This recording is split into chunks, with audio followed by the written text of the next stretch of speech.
आज यो बुकको रिभ्यू गर्न गइरहेको छु, जुन बुकको नाम चाहिँ धनी बुबा गरिब बुबा अथवा रिच ड्याड पुअर ड्याड भनेर छ। यो बुकको अथर चाहिँ रोबर्ट टी कियोसाकी हुनुहुन्छ।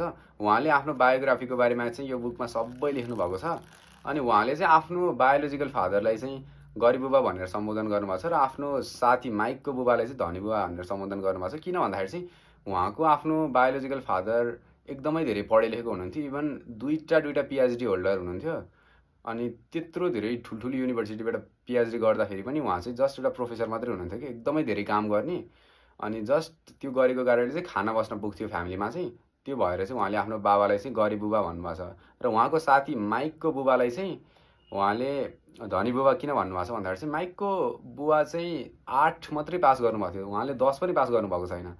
तर पनि उहाँसँग धेरै धेरै खालको बिजनेस थियो होइन। डिफ्रेन्ट टाइपको रियल इस्टेटमा हुनसक्छ अथवा गभर्मेन्ट बन्डमा धेरै ठाउँमा इन्भेस्ट गर्नुभएको थियो। त्यही भएर उहाँले चाहिँ आफ्नो माइकको बुबा, आफ्नो साथी माइकको बुबालाई चाहिँ धनी बुबा भनेर भन्नुभएको छ, किनकि पढे लेखेको नि कम हुनुहुन्थ्यो र प्यासिभ इन्कम पनि धेरै गर्नुहुन्थ्यो।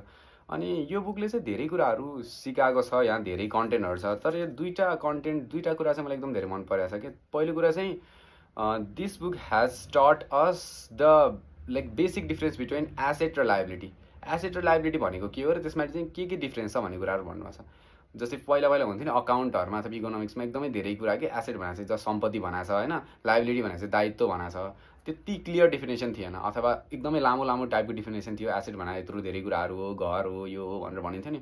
तर यहाँ चाहिँ एसेट, यो बुकको अनुसार चाहिँ एसेट भनेको it is something that puts money into your pocket होइन। तिम्रो गोजीमा, तिम्रो ब्याङ्क ब्यालेन्समा त्यसले पैसा जोड्छ भने तिमीलाई फाइदा गर्छ, पैसा तिम्रो घरमा आउँछ, पैसा तिम्रो ब्याङ्क खातामा आउँछ भने चाहिँ त्यो भने चाहिँ सबै कुरा एसेट हो।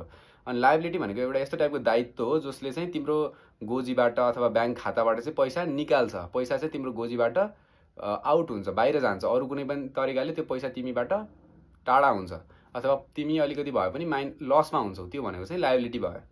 अनि दोस्रो कुरा चाहिँ कुनै पनि एउटा सोर्स अफ इन्कम नराख्ने रहे क्या। जस्तै पहिला हुन्थ्यो नि, एउटा जब गरियो।